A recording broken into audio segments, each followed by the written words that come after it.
Morning, Sarah. Did you sleep well? Like a baby. Your snoring symphony, as always, was the lullaby I needed. Well, I'm glad I could provide the nighttime soundtrack. So, any exciting plans for today? Just the usual hustle, but I was thinking we could grab dinner at the new place downtown. What do you say? Perfect! I've been craving their pasta. And speaking of cravings, did you hide the chocolate again? Hide. I merely relocated it to a secret, undisclosed location. Sarah, the fate of my sweet tooth rests in your hands. Don't play with my emotions. Your sweet tooth is safe, dear husband. I may have hidden the chocolate, but I've left a trail of breadcrumbs for you to find it. You're lucky you're adorable, or I might consider this a chocolate conspiracy. Adorable, huh? Well, I'll take that as a compliment. By the way, have you seen my phone? Last I saw it, it was having a cozy chat with your keys in the living room. Ah, the living room, the Bermuda Triangle of our household. Thanks, Sherlock. Anytime, Watson. Now, about tonight, should I make a reservation or leave it to chance? Make a reservation. Our luck with spontaneous dining adventures usually involves long waits and grumbling stomachs. Reservation it is. I'll take care of it. Teamwork, right? Always, Mike. Team, let's navigate adulthood together. To navigating adulthood and hiding chocolate, may we excel in both. Amen to that. I can't believe you, John. How many times have I asked you to help around the house? I do help, Emma. It's not my fault you have unrealistic standards. Unrealistic? I just want you to do your fair share. Is it too much to ask for a little teamwork? Teamwork? More like you dictating everything. I can't even breathe without your approval. This is not about control, John. It's about being responsible and considerate. Well, maybe if you didn't nitpick every little thing, we wouldn't be having this argument. Nitpick? I'm trying to make this house a home, John. But all you care about is yourself. Yourself? Oh, please. You act like a martyr, but all you do is complain. I'm not complaining for the sake of it, John. I just want us to be a team, to share the load. Team? More like you want a servant. I'm not here to cater to your every whim. I just want a partner, John. Someone who's with me, not against me. Partner? All I feel is suffocated. Maybe we shouldn't have rushed into this marriage. So now you regret marrying me? I don't know, Emma. Maybe we're just not meant to be. You can't just throw our marriage away every time we argue, John. We need to figure this out together. Figure it out? Maybe there's nothing left to figure out. Why does it always have to be like this? Their voices, the constant tension in the air, it's suffocating. They used to be so in love. What happened? Why does marriage feel like a never-ending battlefield for them? Marriage. Is it really worth it? All they do is fight. Is that the destiny of every couple? I used to dream of finding someone, building a life together. But seeing mom and dad, it's hard to believe in the fairy tale anymore. Is this what marriage is destined to be? A series of arguments and unresolved issues. Is it just an inevitable cycle of pain? Maybe marriage isn't for everyone. Maybe some people are just better off alone. I don't want to end up like them, trapped in a loveless union. But is that really fair to paint every marriage with the same brush? Are there couples out there who genuinely find happiness together? Emma, you won't believe what happened at work today. My boss tried to explain a new project, and I swear, I felt like I was listening to a foreign language. Oh no, Sarah. Not another corporate jargon moment. You the queen of translating that stuff for me. I know, right?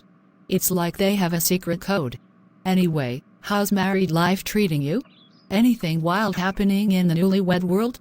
Well, let's just say, living with someone who thinks socks on the floor are acceptable home decor is an adjustment. But hey, I love him, so I've accepted the sock situation.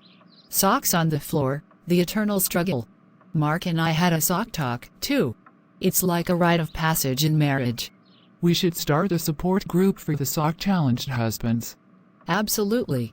And oh, Have I told you about the new cooking experiment I tried last night? Let's just say, ordering takeout might be a better option for me. Come on, Sarah, you've always been a culinary risk-taker. What was the latest kitchen adventure? I attempted a gourmet lasagna, but it turned into a pasta mountain. Mark pretended to love it, but I could see the fear in his eyes. Well, at least you're keeping things interesting in the kitchen. I'm still mastering the art of not burning toast. Hey, we all have our culinary challenges. Toast can be tricky. Seriously, though, Sarah, how's everything going with Mike? Any major couple milestones lately? We're doing well. The other day, we realized we've been together for 5 years. Can you believe it? Time flies, doesn't it? I remember when you two first started dating. Now you're a seasoned couple. It's crazy how life changes. But hey, we're still the same old Sarah and Emma, just navigating the world with a few more responsibilities. Amen to that. Here's to friendship, love, and the adventure of figuring it all out. John, we can't keep doing this. Every little thing turns into a fight, and I'm exhausted. Well, maybe if you listened for once, we wouldn't have to argue about everything. I do listen, John, but it feels like you're never satisfied. I can't live up to your expectations. Expectations? All I want is a little respect and consideration. Is that too much to ask? Respect. Coming from someone who can't even acknowledge when they're wrong. It's always about you. Oh, come on, Emma. Don't play the victim here. You know you're just as stubborn as I am. Stubbornness is not the issue, John.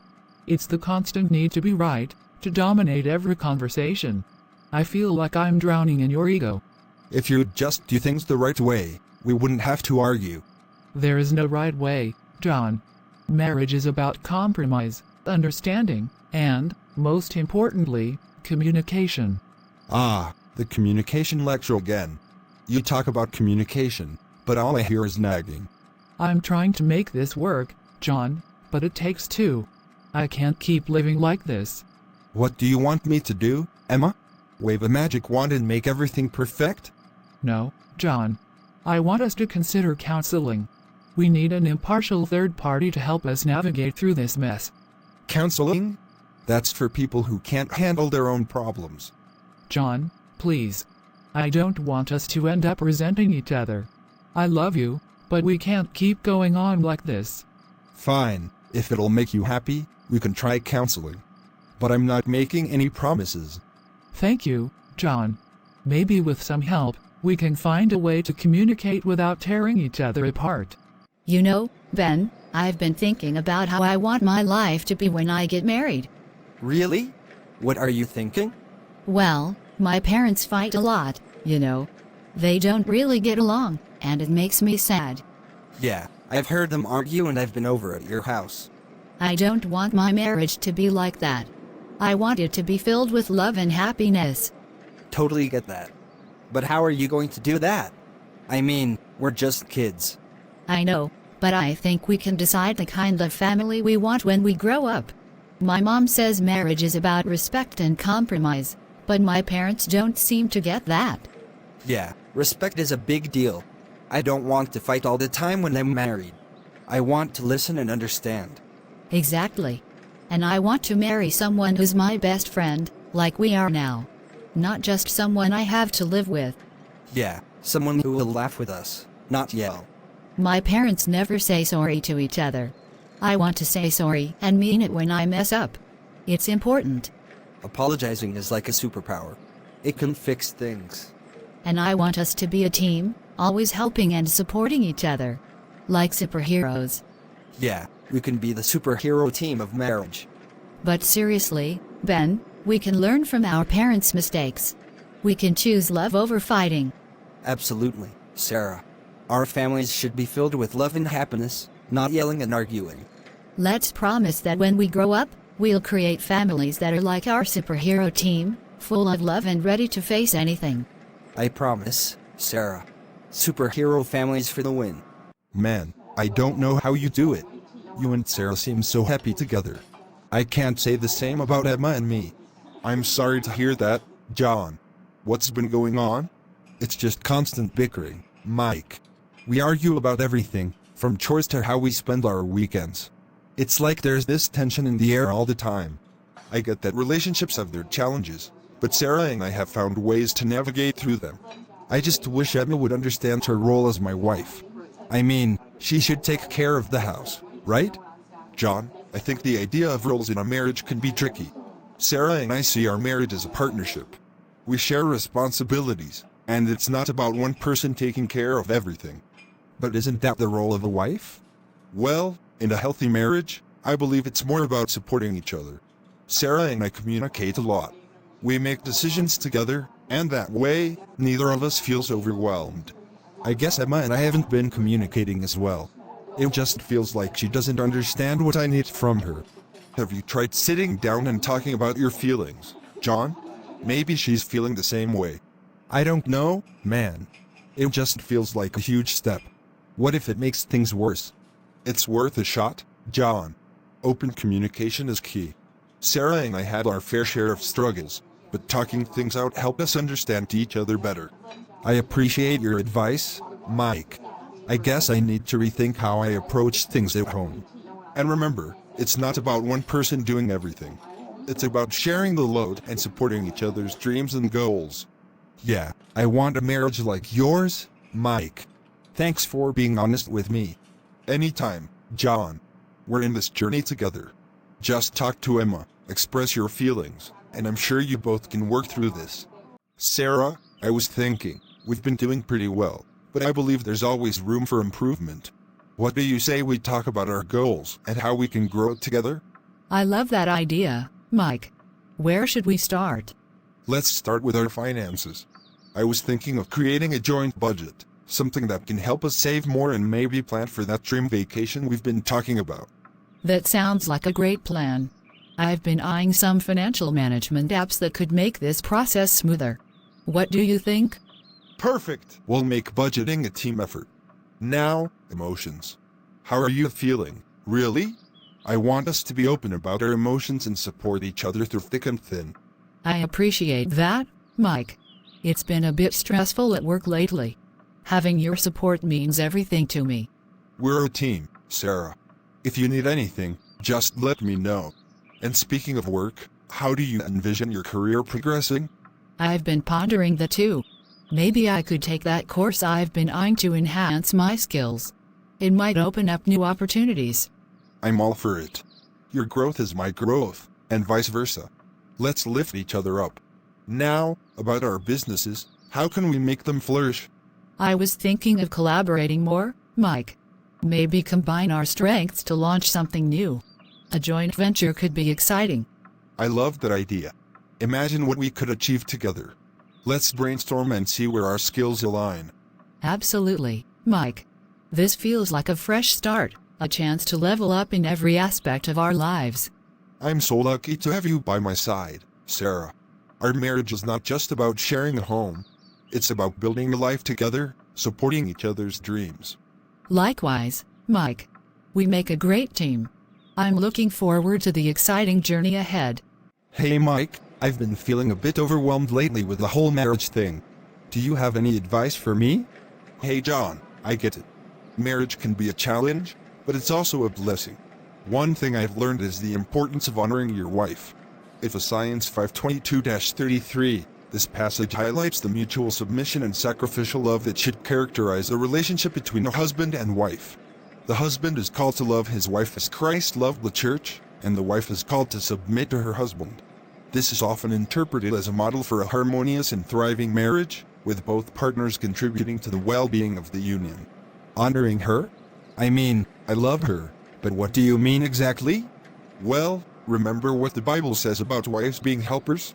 It's not about superiority or inferiority, but about recognizing the complementary roles you both play. Your wife is a builder in your home. Appreciate and praise her for that. I guess I never really thought about it that way. How do I go about honoring her as a helper? Start by acknowledging the things she does to build a strong home, whether it's taking care of the kids, managing the household, or being your support system. A simple thank you or a sincere compliment can go a long way. That makes sense. But lately, we've been having some issues. Any thoughts on that? Well, it's not uncommon for couples to face challenges. You might want to consider seeking professional help, like a marriage counselor. It's not a sign of weakness. It's actually a smart move to strengthen your relationship. Marriage counselor? Is that really necessary? Think of it this way, John. Sometimes we need an outside perspective to help us navigate through rough patches. A marriage professional can provide tools and insights that might be beneficial. It's like investing in the well-being of your relationship. You're right, Mike. I want our home to be strong, and if seeking help is what it takes, then I'm open to it. Good on you, John. Remember, a home that's doing well is often a reflection of the efforts put in by both partners. You and your wife are a team, and with some support, you can build a stronger foundation together. Hello, Emma. Welcome. It's a pleasure to see you. How can I assist you today? Thank you, ma'am. I've been reflecting on my role as a wife and how I can be better in supporting my husband in our home. I thought seeking some advice, especially from a spiritual perspective, might be helpful. I'm glad you came. The Bible has much wisdom on marriage. Let's start by discussing your concerns. What specific areas are you looking to improve? I want to be a more supportive and loving wife. Sometimes, I feel like I'm falling short. It's commendable that you want to grow in your role. The Bible provides guidance for married life. Have you and your husband considered discussing your goals and expectations together? We haven't really delved into that deeply. Communication is a vital part of a strong marriage. In Ephesians 5:33, the Bible encourages husbands and wives to understand and respect each other. Open communication can help you both align your goals and expectations. I see. I'll talk to my husband about it. But, are there specific Bible verses that could guide me in being a better wife? Absolutely, Emma. Proverbs 31:10-12 speaks about the value of a wife of noble character, emphasizing trustworthiness and doing good to her husband all the days of her life. It's a beautiful passage to reflect upon. That does sound relevant to what I'm aiming for. Any more verses? Certainly. Colossians 3:18-19 emphasizes mutual submission and love between husbands and wives. It encourages wives to submit to their husbands, and husbands to love their wives. It's about a reciprocal, respectful relationship. I'll keep those in mind, ma'am. Thank you. Do you have any other advice? Remember 1 Peter 3:1-4, which talks about the beauty of a gentle and quiet spirit. It doesn't mean being silent, but rather having a calm and peaceful demeanor, which can be powerful in building a harmonious home. I appreciate these insights. I'll reflect on these verses and try to apply them in my marriage. You're welcome, Emma. May these biblical principles guide you in your journey as a wife. Feel free to reach out if you need further support or guidance. Well, I want to be a better wife overall.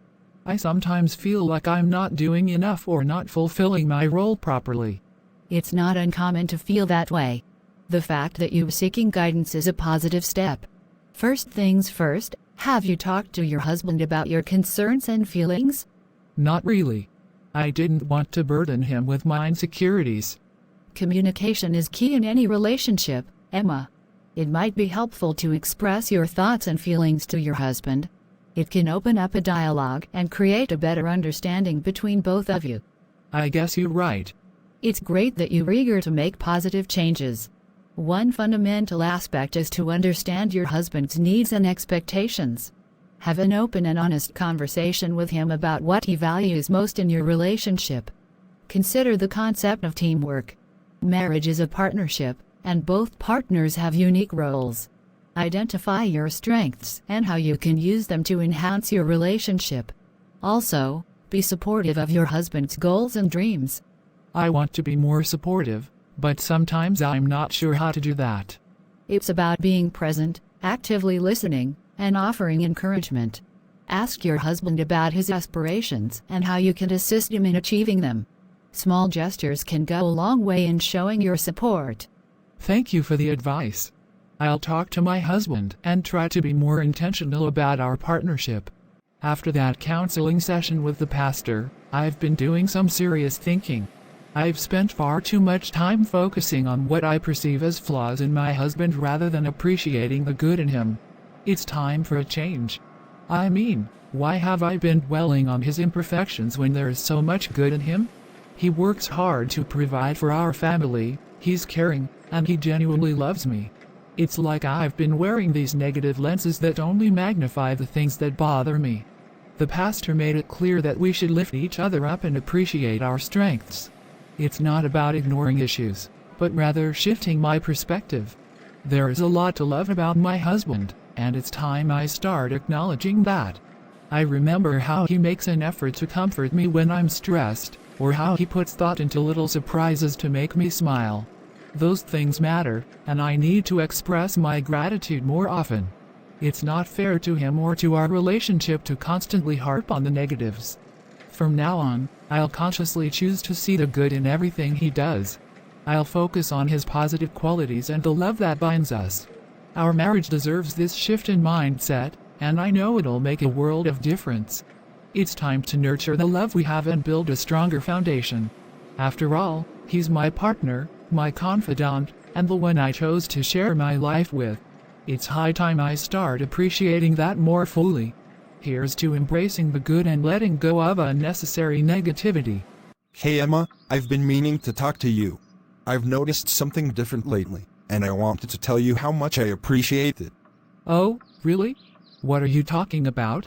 Well, ever since you went to see the pastor for advice on being a better wife, I've seen some positive changes. You seem more intentional about our relationship. Wow, John, I didn't expect you to notice. I just felt like I needed some guidance, you know. And I'm grateful you sought that guidance. It's like you've turned a new leaf, and I can see the effort you're putting into making our home a better place. Thank you, John. I wanted to be more supportive and understanding. I'm glad you're seeing that. It's not just about what you're doing differently, it's the attitude behind it. I feel like we're communicating better, and there's a positive energy in our home. I've also noticed changes in you, John. You seem more appreciative and patient. Really? I guess talking about our goals and expectations, like the pastor suggested, made a difference. I'm realizing how much we can achieve when we focus on each other's strengths. Exactly. I think we spent too much time dwelling on each other's weaknesses before. Now, it feels like we're lifting each other up rather than tearing each other down. It's a refreshing change, Emma. I love how we're working as a team, supporting each other. I love it too, John. Let's keep encouraging and appreciating each other. It makes such a difference in our relationship. Absolutely. And if we ever face challenges again, let's promise to tackle them together, with the same positivity we've been cultivating. I was thinking, maybe we should seek some guidance, not just from each other, but from a higher source. Agreed. I'm grateful for the pastor's advice and that we're both willing to grow and improve our marriage. Well, I was thinking of turning to God for guidance. You know, praying together, seeking His wisdom, and asking for His help in making our home a happier place. That's a beautiful idea, actually. I've felt a bit distant from my faith lately, and maybe that's part of what's missing. I thought it might be something we could do together. Maybe we could start by praying together, asking God for strength and understanding in our relationship. I believe that seeking His guidance can help us navigate through the challenges we're facing. I'm in, let's do it. I think bringing God into our home could really make a difference. It's like we're inviting Him to be a part of our journey.